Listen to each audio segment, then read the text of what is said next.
Hello friends, आज मैं फिर सी टेट के 2019 के क्वेश्चंस का अगला पार्ट लेके आई हूँ, जो कि हिंदी और इंग्लिश दोनों में है। इसलिए मुझे उम्मीद है कि दोनों स्टूडेंट्स को फायदा मिलेगा इससे। ठीक है, तो पहला क्वेश्चन है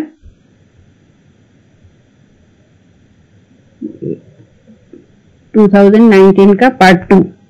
ठीक है, तो हम लोग शुरू करते हैं।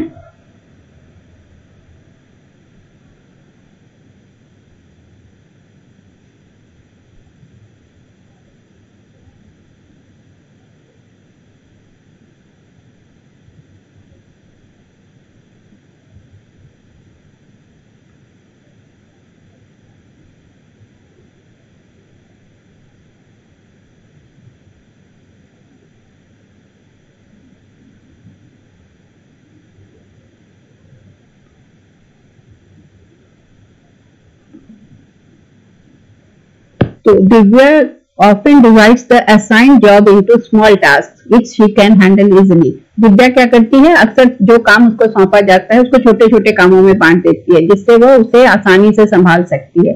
तो वो कौन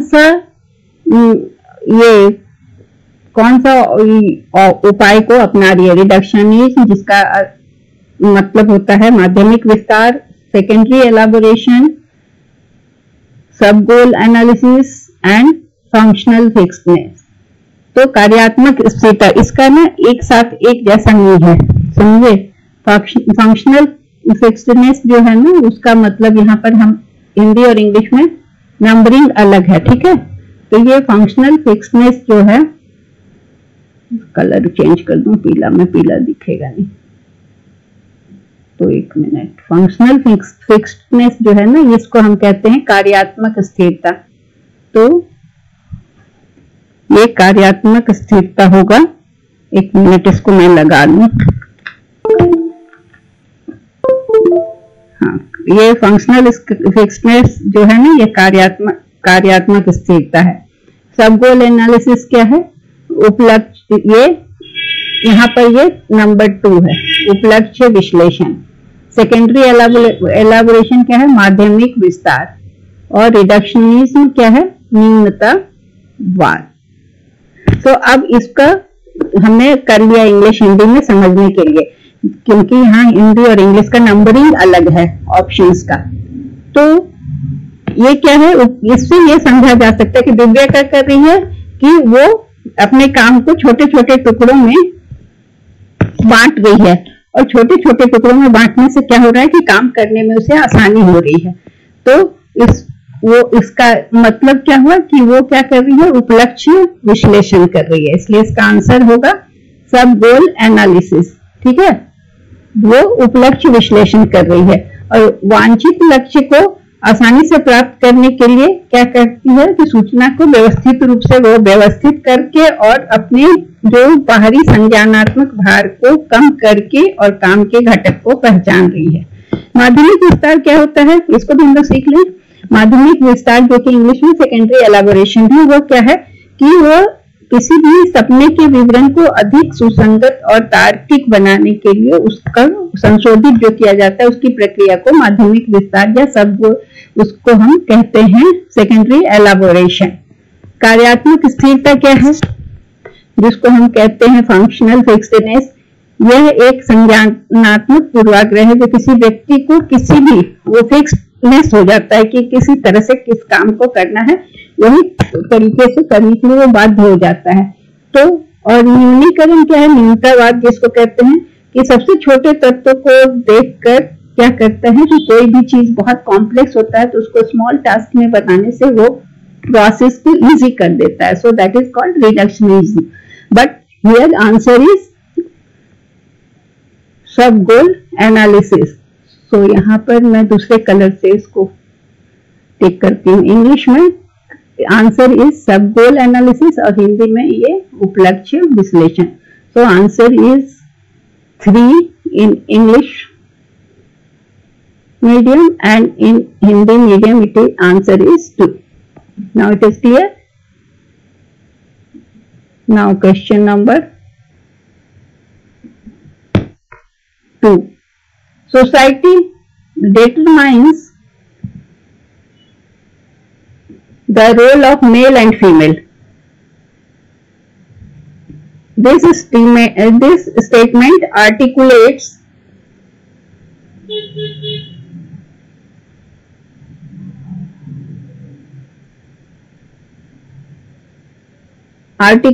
the role of this statement articulates gender as an inherent construct. समाज में पुरुष और महिला की भूमिका निर्धारित करता है।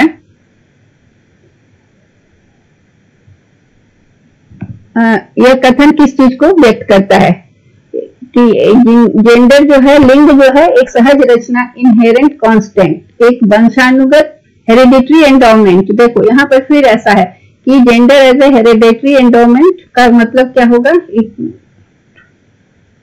उसका हिंदी यहाँ पर दिया हुआ है, इसको हम पहले फिर मिला ले। जेंडर हेरिडिटरी एंडोमेंट, ये इसका दूसरा ऑप्शन यहाँ हिंदी में पहला है। Gender as a inherent construct और gender as a intuitive construct and gender as a social construct. तो सोशल कॉन्स्ट्रक्ट पहले हम कर लें। सोशल कॉन्स्ट्रक्ट सामाजिक निर्माण के रूप में लिंग, जेंडर एज ए इंट्यूटिव मतलब सहज रचना के रूप में, और gender as a inherent construct जो कि अंतर्निहित निर्माण के रूप में। तो इस तरह से इसका पहला, इसका चौथा है। तो हमने देख लिया। अब हम क्या करेंगे, हिंदी और इंग्लिश में दोनों का आंसर तो सेम होगा लेकिन नंबरिंग अलग अलग होगा। तो ये क्या है कि सहज रचना के रूप में लिंग, सामाजिक निर्माण के रूप में लिंग, अंतर्निहित निर्माण के रूप में लिंग, और पहला है वंशानुगत बंदोबस्ती के रूप में लिंग। लिंग क्या है, पुरुष और महिलाओं के बीच में जो उनका कंस्ट्रक्ट है उसका अंतर को बताता है, उनका निर्माण जो हुआ है उसका अंतर, सामाजिक रूप से जो निर्मित अंतर है उसको भी बताता है। तो ये कथन जो है कि आर्टिकुलेट्स जेंडर के रूप में सामाजिक निर्माण लिंग के रूप को संदर्भित करता है, जो स्त्रीत्व और पुरुष का सामाजिक रूप से निर्माण गुण। तो यह एक क्या है, यह इसका आंसर होगा एक सामाजिक निर्माण के रूप में लिंग। सो यहाँ पर gender as a social construct, तो इसमें इंग्लिश में आएगा ये 4th और हिंदी में इसका आंसर होगा 3। ठीक है, इसको फिर मैं दूसरे कलर से करती हूँ। अब इसको हम समझते हैं कि ये इसका मतलब क्या हुआ, gender as a social construct.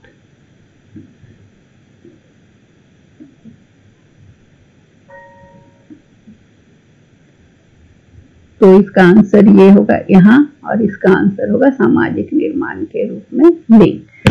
अब इसमें है कि क्या है कि यह एक, हालांकि है नकारात्मक या नेगेटिव फीलिंग, जिसके कारण क्या है कि लिंग को अगर हम सामाजिक कॉन्स्ट्रक्ट के रूप में जब व्यवहार करते हैं तो क्या होता है कि हमारी अपेक्षाएं जो हो जाती हैं कि फीमेल है तो इसको ऐसा काम करना है, मेल है तो ऐसा करना है, और फिर ये भी विश्वास को दिखाता है कि male are better than female, या कोई भी लिंग दूसरे से श्रेष्ठ है। तीसरा है कि लिंग के आधार पर बच्चों के बीच में या व्यक्तियों के बीच में असमानता करना। तो लेकिन जो लिंग होता है या स्त्रीलिंग पुल्लिंग जो भी है, ये क्या है, इसका बायोलॉजिकल गुण को न बतलाता है। इसलिए समाज पुरुष और महिला की भूमिका को निर्धारित करता है। यह कथन जेंडर के एक सामाजिक निर्माण के रूप में स्पष्ट करता है, इसलिए सोशल कंस्ट्रक्ट आंसर है। लेकिन लिंग का भेदभाव जो होता है ये पूरी दुनिया में होता है, और दुनिया में मतलब लैंगिक भेदभाव बहुत ज्यादा है। लिंग की समानता कब होती है, जब पुरुष महिला दोनों को आगे बढ़ने के लिए एक साथ एक तरह से प्रोत्साहित किया जाता है, तब वहां पर क्या होता है कि लिंग की समानता होती है। तो ये क्या है, society determines the role of male and female. समाज पुरुष और महिला की भूमिका को निर्धारित करता है कि पुरुष ये करेगा, महिला ये करेगा। तो ये कथन सामाजिक निर्माण के रूप में लिंग की व्याख्या करता है, या gender as a social construct it explains as this, because society decides what a male should do, what a female should do. जबकि मेल और फीमेल क्या है, एक बायोलॉजिकल कॉन्स्ट्रक्ट है, लेकिन इसको सोशल कॉन्स्ट्रक्ट बनाया गया है और समाज के लिए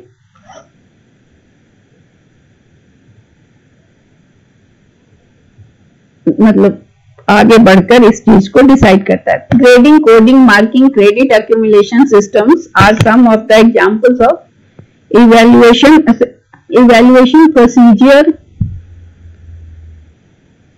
अब यहाँ पर फिर देखिए, evaluation procedure of answer sheets of the examination. So first का यहाँ पर ये हो गया फोर्थ, हिंदी में ये फोर्थ नंबर है।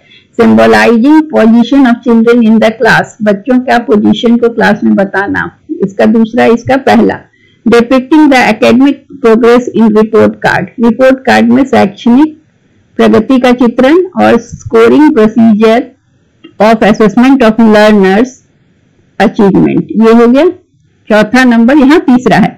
अब हम इसको अलग अलग से इसका आंसर को डील करेंगे। So answer is scoring procedure. Grading and coding, marking, credit accumulation are example of scoring procedure of assessment of learners. So इसमें इसका आंसर 4 होगा और इसमें इसका आंसर क्या होगा, शिक्षार्थियों के ग्रेडिंग, कोडिंग, मार्किंग, क्रेडिट संचय प्रणाली जो है वो शिक्षार्थियों के उपलब्धियों को के आकलन करने की प्रक्रिया है। ठीक है, तो इसको हम अलग रंग से यहाँ पर टिक करें ताकि आपको समझने में दिक्कत ना हो। तो इसका आंसर होगा ये 4 और यहाँ पर ये आंसर होगा 3। तो हिंदी में 3 है आंसर और इंग्लिश में 4 है।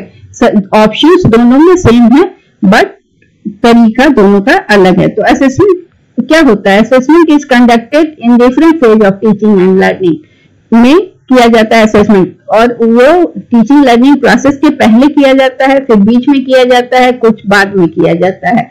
तो ग्रेडिंग, कोडिंग, मार्किंग जो है ना, ये एग्जांपल है स्कोरिंग प्रोसीजर के। So grading system assess the learners achievement. Grading में क्या होता है, लर्नर का अचीवमेंट को हम असेस करते हैं। कैसे असेस करते हैं, पॉइंट्स, बेस्ड ऑन पॉइंट्स। और क्रेडिट सिस्टम में लर्नर्स का अचीवमेंट असेस करते हैं कोड के द्वारा, और मार्किंग सिस्टम में नंबर के द्वारा इंडिविजुअल को। और क्रेडिट एक्यूमुलेशन सिस्टम में क्या होता है कि लर्नर्स का जो अचीवमेंट होता है वो क्रेडिट के आधार पर होता है और उसके बाद उसके एक्चुअल नॉलेज को असेस किया जाता है। ठीक है, तो शिक्षण अधिगम हिंदी में इसको बता रहे हैं कि प्रक्रिया को विभिन्न चरणों में मूल्यांकन किया जाता है।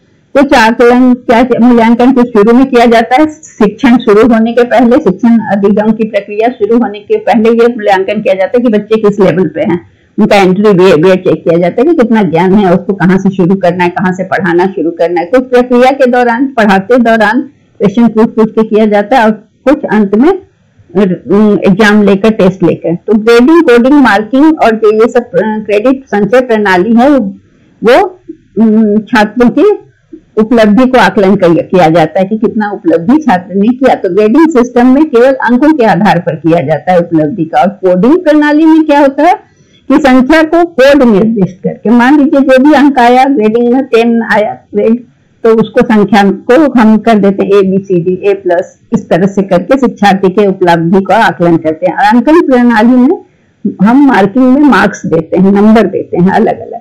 और क्रेडिट संचय प्रणाली में जो भी स्टूडेंट का अचीवमेंट है, आकलन होता है, उससे डिग्री प्रदान करने के समय हम उसका क्रेडिट संचय करके उसके आधार पर उसकी डिग्री निर्धारित करते हैं। ठीक है, तो ये क्वेश्चन हो गया, क्वेश्चन नंबर 3, जिसका इंग्लिश में ऑप्शन सारे सेम हैं, केवल नंबरिंग ऊपर नीचे होने से इंग्लिश में इसका आंसर 4 है और हिंदी में इसका आंसर 3 है। तो हिंदी वाले अपना देख लेंगे, इंग्लिश वाले इंग्लिश से देख के समझ लेंगे। Assessment of learners achievement helps the teacher to maintain the performance record of learners, evaluate the effectiveness of pedagogy, make ability of grouping of learners in classrooms, and prepare activity log for teaching। ठीक है, तो इसका answer है evaluate the effectiveness of pedagogy, ठीक है, evaluate the, उसके बाद हम इसको एक्सप्लेन करेंगे, पहले आंसर को टिक कर लें। Evaluate the effectiveness of pedagogy, इसमें क्या है, अब इसमें हम फिर से देखते हैं यहाँ कि शिक्षा शास्त्र की प्रभावशीलता का मूल्यांकन करना। यहाँ भी देखिए इसका आंसर ये है। अब इसको हम पहले मैच करा दें कि इसका कौन सा ऑप्शन कौन किससे मैच कर रहा है। तो maintain the performance record of learners, तो ये हो जाएगा इसका चौथा नंबर। इवेल्युएट द पेडागोजी, शिक्षा शास्त्र, ये हो गया। तीसरा का है make ability grouping of learners, क्षमता समूह बनाना छात्रों का, ये हो गया। और चौथा का है प्रिपेयर द एक्टिविटी लॉग। तो आंसर है evaluate the effectiveness of the pedagogy. तो असेसमेंट क्या है? असेसमेंट एक प्रोसेस है जिसमें कि हम क्या करते हैं कि डेटा कलेक्ट करते हैं और डेटा को लर्निंग प्रोसेस को इंप्रूव करने के लिए यूज करते हैं। तो इफेक्टिवनेस ऑफ पेडागोजी मतलब किस तरह से पढ़ाया जा रहा है। Assess the actual task performance of the learners, it is done to evaluate the effectiveness of pedagogy means assess the actual task performance, how students are performing, monitor the learner progress, we monitor the learner's progress in learning and find out the learner's individual needs by appropriate strategy. So assessment of learner's achievement is done for these purposes. So the reason is assessment of learner helps teacher to evaluate the effectiveness of pedagogy, ठीक है, ताकि उसको समझ सकें और उसके हिसाब से शिक्षार्थी के उपलब्धि का आकलन हो और शिक्षक उसको शिक्षा शास्त्र की प्रभावशीलता का मूल्यांकन करे, शिक्षार्थियों के वास्तविक कार्य के प्रदर्शन का आकलन करने। सीखने की प्रक्रिया में शिक्षार्थी की प्रगति को प्रभावशीलता को मूल्यांकन करने के लिए उसकी प्रगति को निगरानी करना, उसको देखना, ताकि उनसे अगर कोई दिक्कत हो रही है पढ़ने में समझने में तो उसकी आवश्यकताओं को समझकर और उसका निदान करना और उसके हिसाब से फिर उसको समझाने की कोशिश करना। तो इसमें इसका आंसर होगा 2 और इसमें इसका आंसर होगा हिंदी में 1। Again I am saying that options are same, only numbering is different. Next question. Inclusive education is based on principle of. Inclusive education is based on principle of social equilibrium, equity and equal opportunities, social existence and globalization, world brotherhood. So it is based on equity and equal opportunities. Inclusive education, what is inclusive education? Inclusive education refers to the inclusion of all children in education system regardless of their differences or disabilities. So differences बच्चों में जो अंतर है या उनकी जो disability है उसको ध्यान में न रखते हुए सभी बच्चों को इस एजुकेशन सिस्टम में इंक्लूड करना, समावेशित करना। इट वैल्यूज डाइवर्सिटी, ये हर बच्चा अलग है एक दूसरे से और उसको क्लासरूम में लाया जाता है। Each child brings the class into the classroom and facilitates all equal opportunities to all children to learn and grow.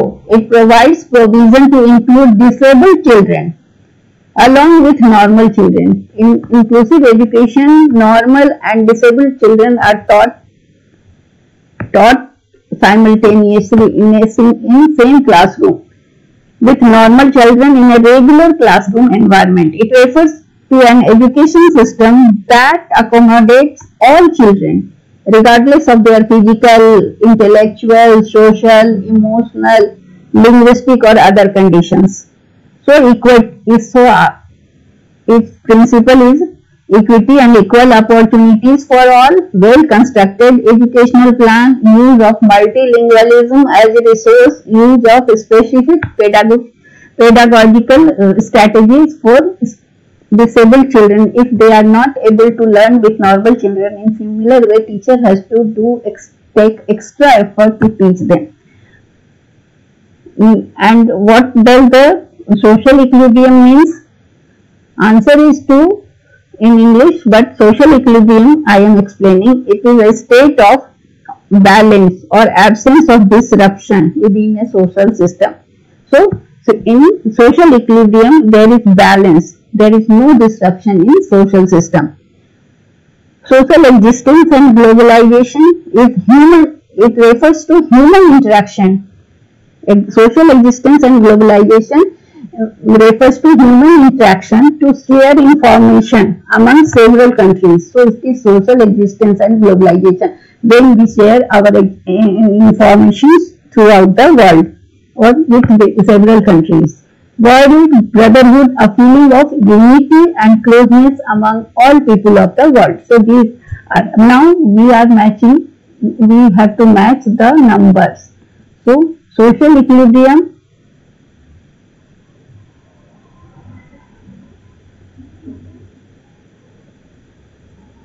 इस सोशल इक्विलिब्रियम, ये क्वेश्चन का हिंदी दूसरा आ गया है, मैं इस पे यहाँ लिख देती हूँ, ठीक है। इसको मैं कट करती हूँ और इसे मैं लिखती हूँ यहाँ, समावेशी शिक्षा।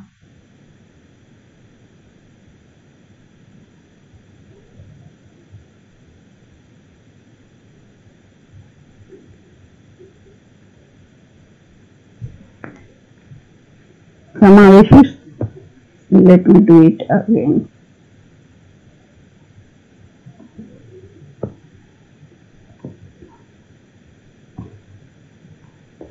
समावेशी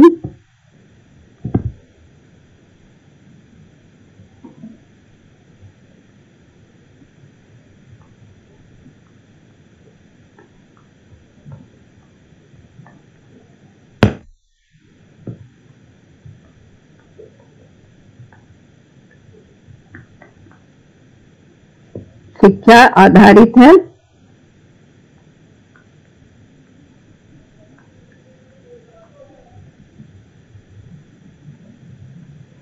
पहला ऑप्शन है सोशल इक्विलिब्रियम, जैसा उधर है वैसा ही मैं लिख दे रही हूँ, सामाजिक संतुलन, सामाजिक संतुलन, it is social equilibrium in English. दूसरा है इक्विटी एंड इक्वल अपॉर्चुनिटी, समानता और समान अवसर।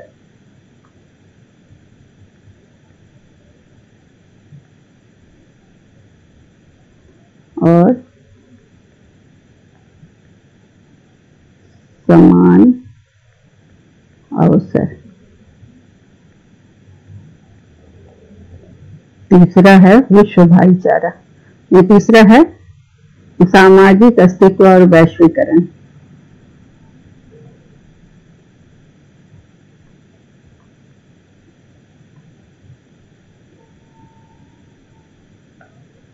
अस्तित्व और थोड़ा लिखने में इधर उधर हो रहा है, ध्यान आप समझ जाएंगे। वैश्वीकरण मैं बोलती ही जा रही हूं।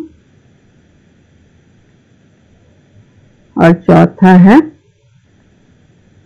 विश्व भाईचारा।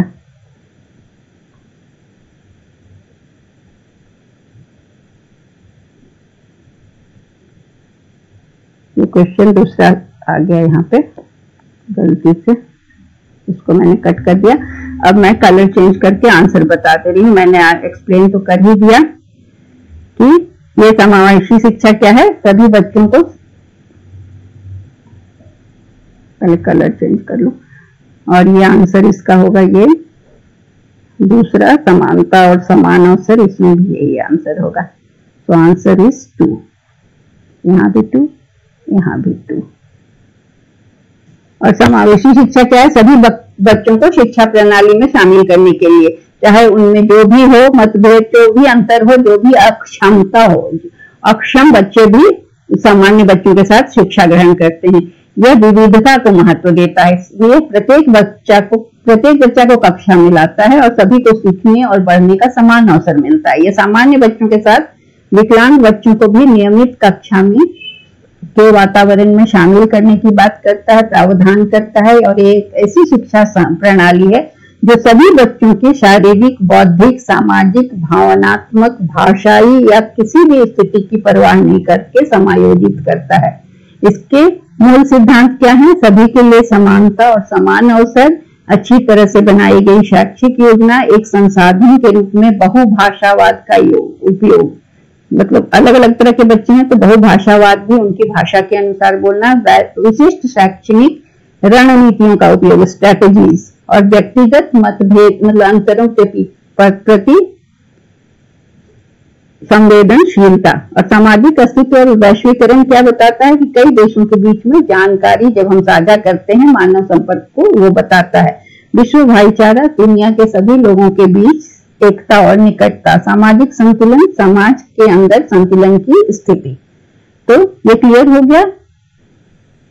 ये जो कटा हुआ है इसको हम लोग ध्यान में नहीं देंगे, ठीक है। ये हम नीचे वाले को देखेंगे, समावेशी शिक्षा, जो हिंदी में लिखा हुआ है, ठीक है।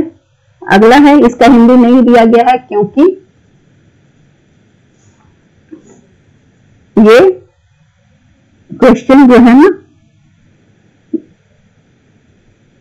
ये इसका आंसर सिंपल है कि rights of person with disability act, जो कि डिसेबिलिटी एक्ट में वैसे लोगों के अधिकार को किस साल लाया गया, कब इसे लागू किया गया। तो इसका आंसर है यह, इसलिए इसको मैंने हिंदी में लिखा ही नहीं है। ये हिंदी में ये 2016 में ये right of person with disability act, ये डिसेबिलिटीज एक्ट के तहत 2016 में लाया गया। तो इसका आंसर यही है। इसलिए ये क्वेश्चन हिंदी में नहीं है क्योंकि ये जहाँ डेट वाला क्वेश्चन होता है उसको हिंदी में लिखने की जरूरत नहीं होती है, वो हिंदी इंग्लिश में बराबर ही होता है। अगला क्वेश्चन है,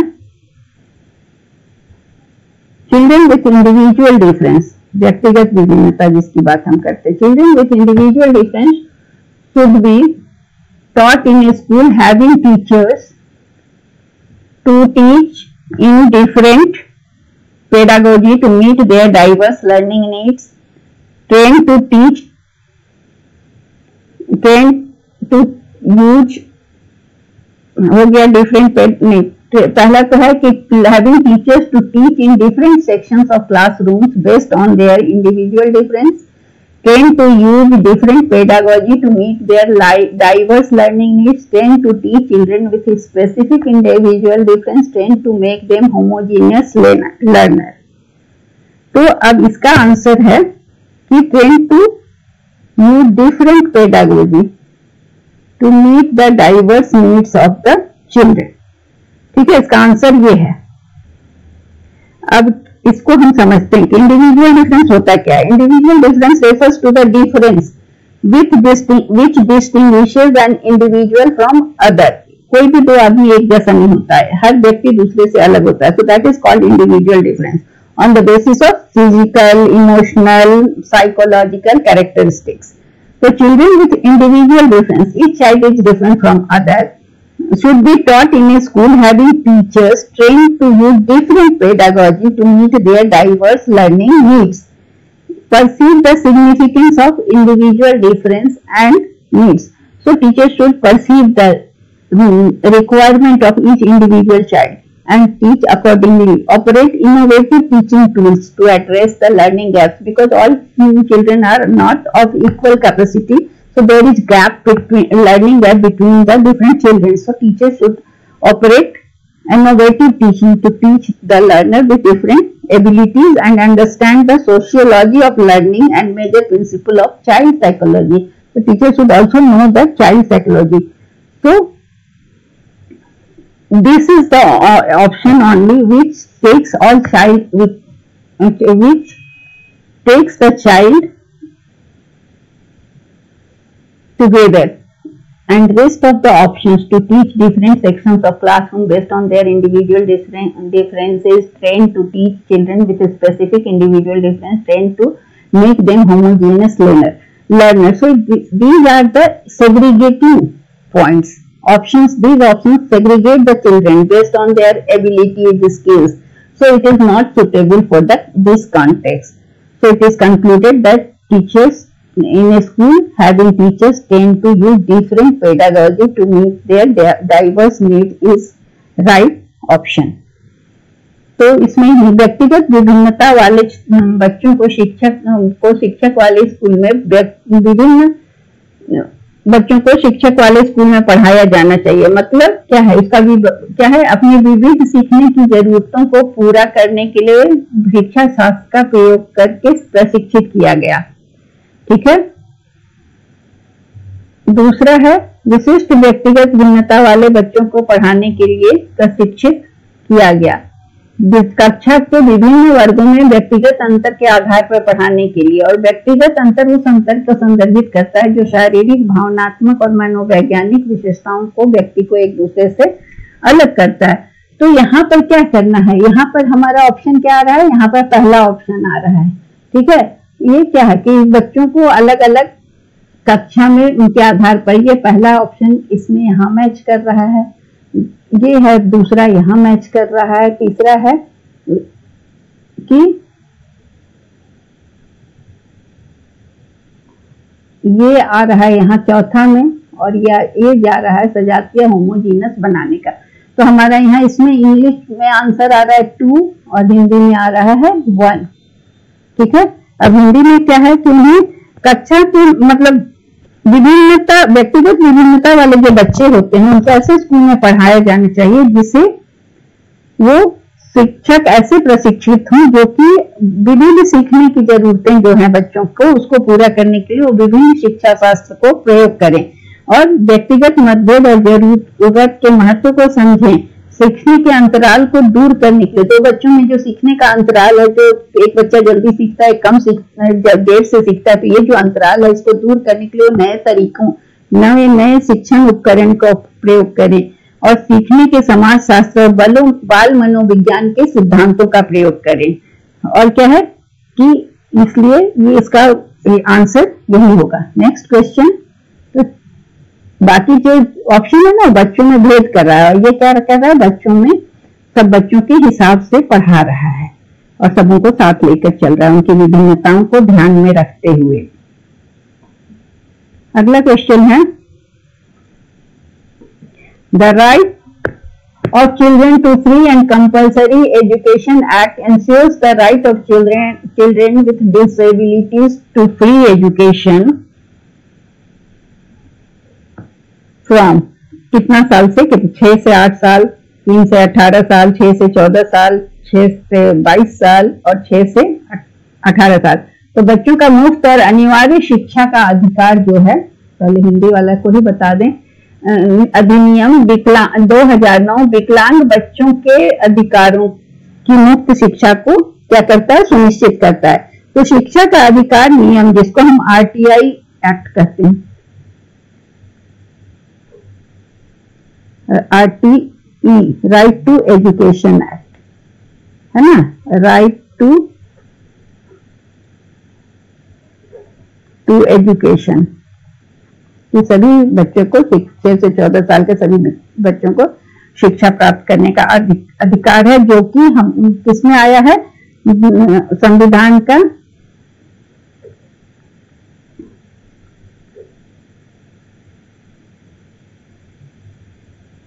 के तहत 6 से 14 साल के सभी बच्चों को मुफ्त शिक्षा प्रदान करने के लिए आया है। तो ये इसमें पूछ रहा है कि विकलांग बच्चों के अधिकारों की मुफ्त शिक्षा को सुनिश्चित करता है। तो इसमें क्या है कि ये 6 से 18 साल के विकलांग बच्चों की शिक्षा का सुनिश्चित करता है। तो हमारा 6 से 18 यहाँ दिया हुआ है, फोर्थ में 3 से 18 दिया, 3 to 18 दिया हुआ है, फर्स्ट में 6 to 14 दिया हुआ है 2 में, और 6 to 22 दिया है थर्ड में। तो ऑप्शंस का नंबरिंग अलग है।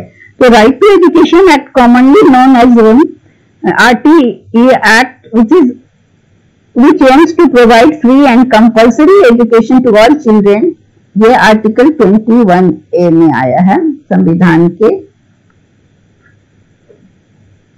under Article 21A of Indian Constitution, no child should be held back. What it does 21A article says? It says that no child shall be held back, expelled or required to pass a board examination until the completion of elementary education. It provides free education from 6 to 18 years of children with disabilities. 6 to 14 है normal child के लिए and 6 to 18 है disabled children के लिए. तो इसको आप ध्यान रखेंगे कि the age is 6 to 18 6 to 18 for disabled children. So I have by mistake erased, so no problem, you can understand because it is in number, so it is clear. According to RTE Act, a teacher will spend minimum 45 hours of teaching. RTE Act Article 21A of Indian Constitution. For disabled children क्या है 6 to 18 years for children with disability के लिए ये समय जो है वो 6 से 18 साल है. In general it is 6 to 14 years, providing free education for 6 to 18 years and promoting integration in normal schools. इसके अलावा they are allowed to go to normal schools also and bringing them in normal schools. Disabled children को normal school में भेजना है, उनके लिए अलग से स्कूल नहीं होगा, वो सभी नॉर्मल बच्चों के साथ पढ़ेंगे और उन्हें मेन स्ट्रीम में लाना है.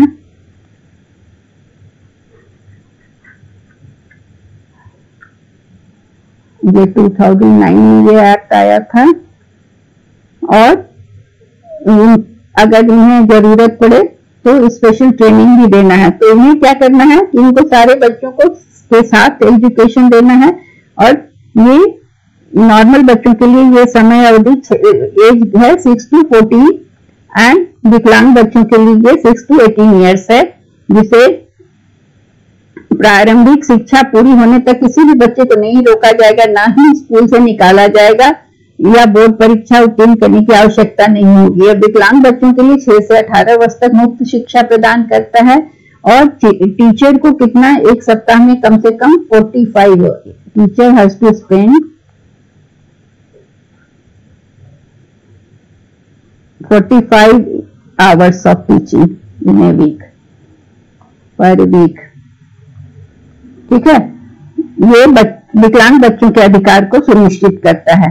तो 6 से 18 साल के बच्चों को क्या करता है? फ्री एजुकेशन, सामान्य विद्यालय में उन्हें नॉर्मल मेन स्ट्रीम में लाना, अन्य बच्चों के साथ मुख्य धारा में लाना और उन्हें उपयुक्त वातावरण और विशेष सुविधा देना.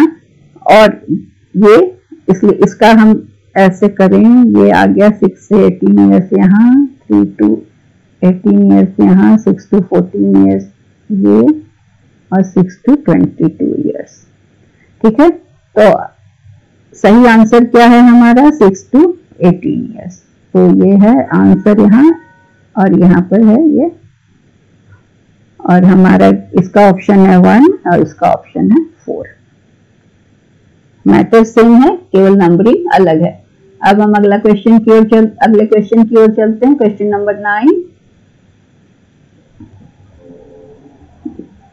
which says कि providing teaching learning materials accessible formats to the diverse learners implies universal inclusive education, ethical considerate, universal code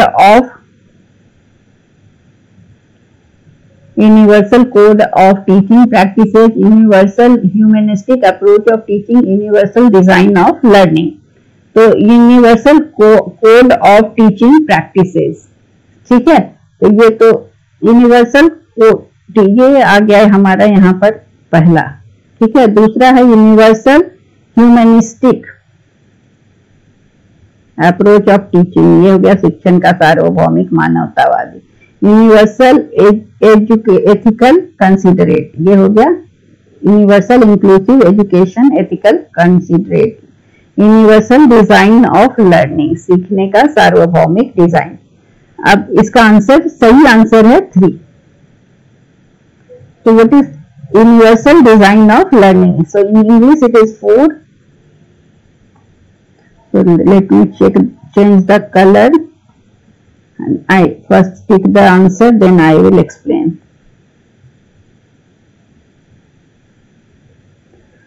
So here it is 4 और here it is हिंदी में 3 है।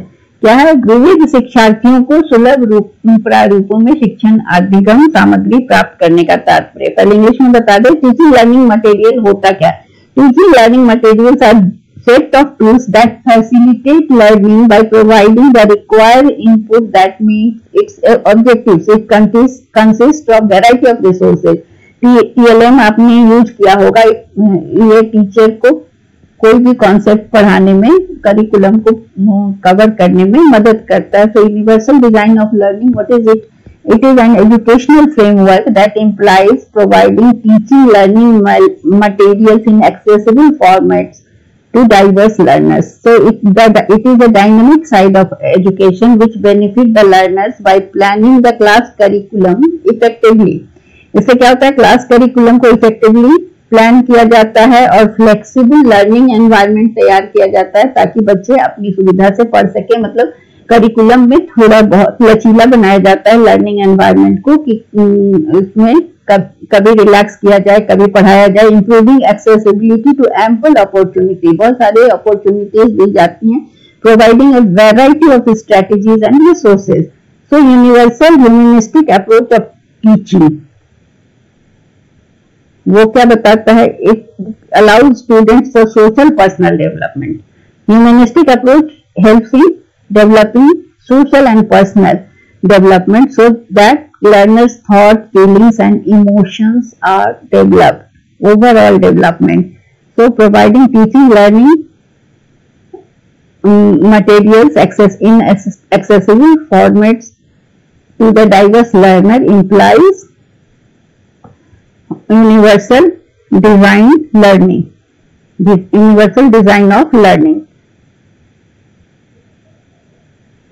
तो इसको हम थोड़ा समझ लें हिंदी में कि टीचिंग लर्निंग मटेरियल जो क्या है, यह एक उपकरणों का सेट है जो कि सीखने की सुविधा प्रदान करता है। जैसे टीचर चार्ट ले जाते हैं, मॉडल ले जाते हैं, ग्लोब ले जाते हैं, ये सारी चीजें TLM में आती है। यहाँ तक कि चॉक डस्टर भी आता है। इसमें विभिन्न प्रकार के संसाधन होते हैं जिसका शिक्षक क्या करता है कि कॉन्सेप्ट जो भी पढ़ाई का है, जो भी पढ़ाना है करिकुलम में, उसको पढ़ाने के समय उसका यूज करता है और बच्चों को इससे मदद मिलती है। एक तो क्लासरूम का मोनोटोनी खत्म होता है, एक रास्ता खत्म होती है, कभी चार्ट दिखाने से, कभी मॉडल दिखाने से, कभी उन बच्चों को मैप दिखाकर पढ़ाने से। तो ये यूनिवर्सल डिजाइन ऑफ लर्निंग एक शैक्षिक ढांचा है जो कि विद्यार्थियों को क्या करता है? शिक्षार्थियों को सुलभ रूप में शिक्षण और अधिगम सामग्री प्रदान करता है। यह शिक्षा का एक गतिशील पक्ष है जो छात्रों को क्या किस चीज में मदद करता है? तो पाठ्यक्रम प्रभावी होता है इससे और लचीला सीखने का माहौल होता है कि अगर आपको समझाने से नहीं समझ में आया तो चार्ट दिखा के समझा सकते हैं, आपको वहां पर ले जाके सिखा सकते हैं, चीजों को दिखाकर सिखा सकते हैं। तो इससे विभिन्न रणनीतियों को बनाकर टीचर जो है तो छात्रों को सारा रिसोर्स देता है ताकि उनकी अंडरस्टैंडिंग और अच्छी हो सके। तो शिक्षण का सार्वभौमिक मानवतावादी दृष्टिकोण जो है वो हम ऊपर की ओर जाते हैं। ये सामाजिक और व्यक्तिगत विकास, यहाँ पर दो चीज को बहुत महत्व दिया गया है कि मानवतावादी विकास के लिए क्या है कि आपके फीलिंग्स, इमोशंस को सबको ट्रेन करना ताकि आप समाज में एक अच्छे व्यक्ति के रूप में तैयार हो सकें। तो ये हो गया। अगला क्वेश्चन है, that is the last one, that involves self-awareness and control of cognitive abilities. Example, planning, reviewing and revising, etc.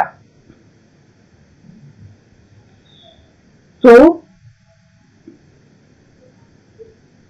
इसमें क्या है कि आत्म जागरूकता और संज्ञानात्मक क्षमताओं का नियंत्रण शामिल है। इसमें क्या क्या है? जैसे योजना बनाना, संशोधित करना। तो इसको पहले हम मैचिंग करें, मेटा कॉग्निशन, कॉग्निशन,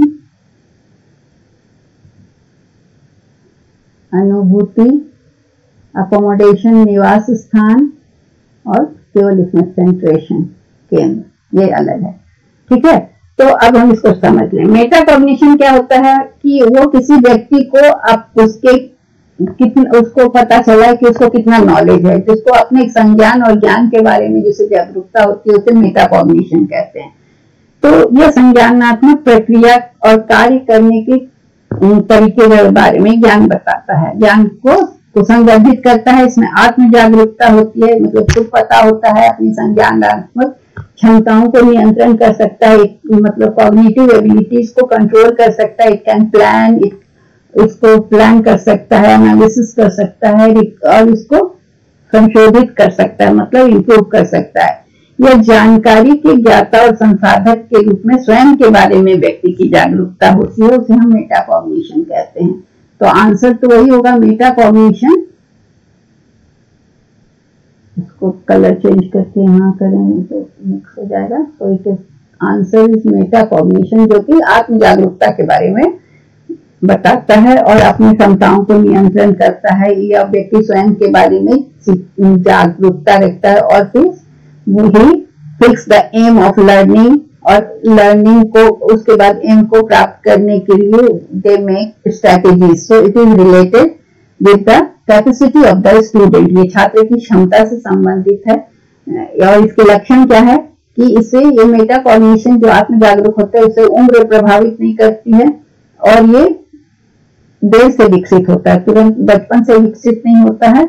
और ये बड़े पैमाने पर इसमें बहुत सारी प्रक्रिया चलती रहती है। अनुभूति क्या है? अनुभूति है हमारे, वो जो अनुभूति कॉग्निशन, ये हमारे विचार और अनुभवों के माध्यम को और इंद्रियों के माध्यम से ज्ञान प्राप्त करने की क्षमता है। मतलब it is a process of acquiring knowledge through our senses, sense organs and our experiences, and metacognition is self awareness and निवास स्थान। इट इज है कि जो भी अकोमोडेशन क्या है कि नई जानकारी जो आपको मिल रही है तो आपके पास जो ऑलरेडी नॉलेज है उसके साथ आपको रिलेट करना, that is called accommodation. And केंद्र, व्हाट इज केंद्र? सेंट्रेशन, एक केवल एक पहलू पर concentrate on one point and neglect the other. It's so only metacognition जो है, मतलब सेंट्रेशन क्या बोलता है कि एक जगह ध्यान केंद्रित करो, बाकी की उपेक्षा करो, बाकी जगह ध्यान नहीं जाना है। वो उपेक्षा, दूसरों की उपेक्षा करने के कार्य को बताता है और अपना एक ही पहलू पर ध्यान देना। इसलिए ये क्लियर है कि मेटाकॉग्निशन जो है वो आत्म जागरूकता और कॉग्निटिव क्षमता का नियंत्रण है, जैसे योजना बनाना, संशोधित करना, controlling, planning, reviewing, revising. So that's all about today. And यहाँ आंसर होगा 2 और यहाँ आंसर होगा 1। So metacognition is self awareness and the person who is self aware is able to plan, review and revise. So thank you.